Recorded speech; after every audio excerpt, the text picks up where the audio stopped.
السلام علیکم ورحمت الله وبرکاتو. امید لرم چې تاسو به راته روغ او جوړ اوسئ.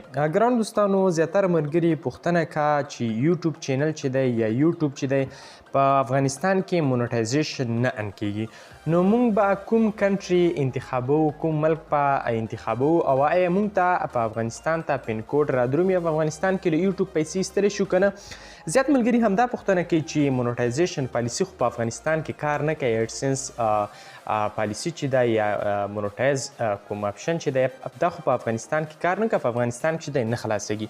نو څنګه له یوټیوب څخه چې دی مونږ عاید لاسته راوړلی شو، پیسې لاسته راوړلی شو او چیرته مونږ بل کنټري سلیکټ کولی شو؟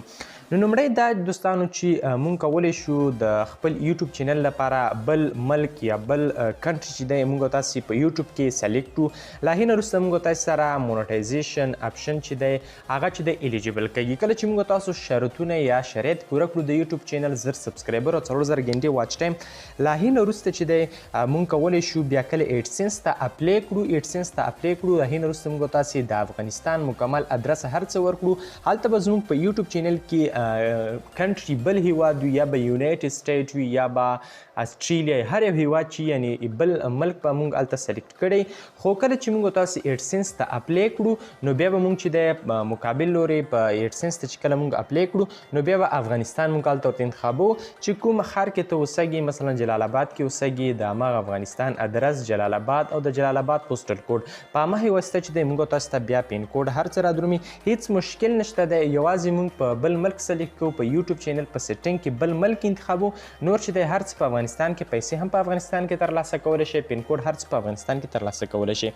نو را درومو ویډیو شروع کوو چې زیاتو ملګرو پوښتنه کړې وه چې بل ملک سلیکټ کولی شو، آیا موږ بیا هر څه په پیسې یا کوم پین کوډ هر څه چې په افغانستان کې ترلاسه کولی شو که نه؟ نو په ډېره اسانۍ سره موږ په همدلته په افغانستان کې ترلاسه کولی شو.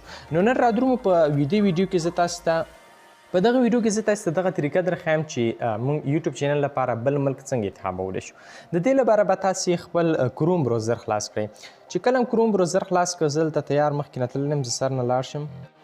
دلته به دوستانو تاسې په کروم بروزر کې لومړی تاسې خپل اکاونټ یا خپل یوټیوب چینل چې دی لاګین کړئ. دلته به تاسې خپل یوټیوب چینل خلاص کړئ. بره په 3 ډاټ باندې به تاسې کلیک وکړئ. چې په دې باندې تاسې کلیک وکړه، تاسې به دغه خلاص کړئ. خپل موبایل به چې دی بخښنې سره خپل موبایل به ډیسکټاپ سیټ ته واړوئ. صحیح شو؟ چې کله هم ډیسکټاپ سیټ ته واړه، په دې باندې به تاسې کلیک وکړئ. له هغې نه وروسته به تاسې په خپله مینو باندې به تاسې کلیک وکړئ. دلته به تاسې راشئ او دلته چې ستاسې د چینل کومه لوګو راوځي په دې باندې به تاسې دلته کلیک وکړئ. زما انټرنیټ لږ کمزوری دی، زړه به راسره نه خفه کوئ. دلته به تاسې په دې ځای په دې مینو باندې به تاسې کلیک وکړئ. کله چې تاسې په دې باندې کلیک وکړو، بیا په یو آر چینل باندې کلیک وکړئ. چې کله په یو آر چینل باندې تاسې کلیک وکړو، له هغې نه وروسته دلته کسټومایز چینل تاسې ته راوځي. کسټومایز چینل، په دې کسټومایز چینل باندې به تاسې کلیک وکړئ.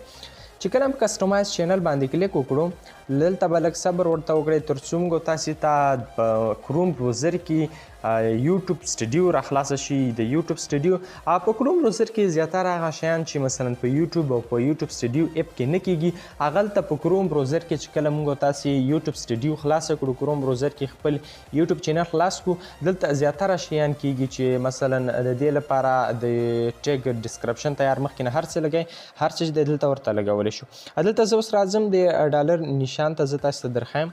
نو په دې باندې زه کلیک کوم. صحیح شو؟ چې کله په دې باندې مونټایزیشن باندې ما کلیک وکړه، مونټایزیشن مې آن کړه، نو دلته ماته چې یوټیوب ناٹ الیجیبل دی، یعنی افغانستان کې چې دی مونټایزیشن ناٹ الیجیبل دی. ګوره یو آر ناٹ الیجیبل فار مونټایزیشن. نو په افغانستان کې چې دی مونټایزیشن چې دی نه الیجیبل کېږي او ناٹ الیجیبل، یعنی پارټنر پروګرام چې دی په دې کې تر اوسه چې د افغانستان کې نه دی ان شوی دی. صحیح شو؟ مونټایزیشن. نو د دې لپاره به تاسې سیټینګ ته راشئ. لاندې وړوکي کونج بټن کې سیټینګز ښکاري، په غټه سیټینګز په دې باندې به تاسې کلیک وکړئ. چې کله په سیټینګ باندې تاسې کلیک وکړو، دلته به تاسې سیټینګز چې کله تاسې کلیک وکړو لږ صبر ورته وکړئ او نو دلته تاسې ته راوځي چینل یا پاس جنرال دی چینل. په دې چینل باندې به تاسې کلیک وکړئ. چې کله په چینل باندې کلیک وکړو دلته تاسو ته راوځي چې کنټري سلیکټ په دې ځای کې وینئ کنټري سلیکټ په دې کنټري سلیکټ باندې به تاسو کلیک وکړئ او دلته به تاسو ورته یونایټډ سټیټ انتخاب کړئ یا هم بل کوم کنټري خو بهتره دا ده چې تاسو یونایټډ سټیټ انتخاب کړئ موږ چې څومره یوټیوبران دي افغان یوټیوبران ټول یونایټډ سټیټ انتخابوي نو دلته به زه امریکا یونایټډ سټیټ انتخاب کړم انډیا هر ملک چې تاسو انتخابولی شئ خو چې مونږ تر اوسه په افغانستان کې مو سلیکټ کوو نو زیاتره چې دی یونایټډ سټیټ سلیکټ کوو زه دا سلیکټ کړم تاسې به راسره نه تنګېږئ یونایټډ سټیټ دا دی یونایټډ سټیټ دا چېرته لاړه دغه دی یونایټډ سټیټ به انتخاب کړئ چې کله دا بل کنټري انتخاب شو ایرلینډز انتخاب شو زه دا انتخاب کوم بخښنې سره نو ګورئ دوستانو ما یونایټډ سټیټ انتخاب کړه هینه وروسته به تاسې په سیو بټن باندې به کلیک وکړئ صحیح شو کله چې په سیو بټن باندې تاسې کلیک وکړو سیو بټن باندې چې کله کلیک وکړو دا سیو شي ګورئ دوستانو هغه ډالر نشان ته راغلم ګورئ بیرته چې دی موږ تاسې ته ایلیجیبل شو دغه چې دی بیرته موږ تاسې ته ایلیجیبل شو صحیح شو مونټایزیشن ایلیجیبل شو ګورئ دا پارټنر پروګرام شو دې دپاره به ته 1000 سبسکرایبر او 4000 غنټې واچ ټایم پوره کړئ لا هینه وروسته ته کولی شي چې مونټایزیشن ستا آن شي او بیا کولی شي په یوټیوب کومې ویډیوګانې چې ته اپلوډ کوې په هغې باندې پیسې دلته به دې باندې شنه خط باندې به تاسې کلیک وکړئ تر څو دا ایلیجیبل شي صحیح شو ګورئ ویل سین یو نو دلته موږ تاسو ته چې کله مو دا شرطونه پوره کړو موږ تاسو ته دلته بیا اپلی لیکي په غټ په شین خط باندې لیکل شوي اپلی نو بیا موږ تاسې په اسانۍ سره کولی شو چې ایډسنس ستا اپلی وکړو او زموږ ستاسو یوټیوب چینل چې دی په هغې هره ویډیو باندې مونټایزیشن آن شي او بیا کولی شو له یوټیوب پیسې وګټو که بیا هم څوک کومه پوښتنه لري نو مهرباني وکړئ کمنټ وکړئ زه به ستاسې انشاءالله ستاسې پوښتنې سره سم ویډیو جوړوم مننه تر بیا ښې چارې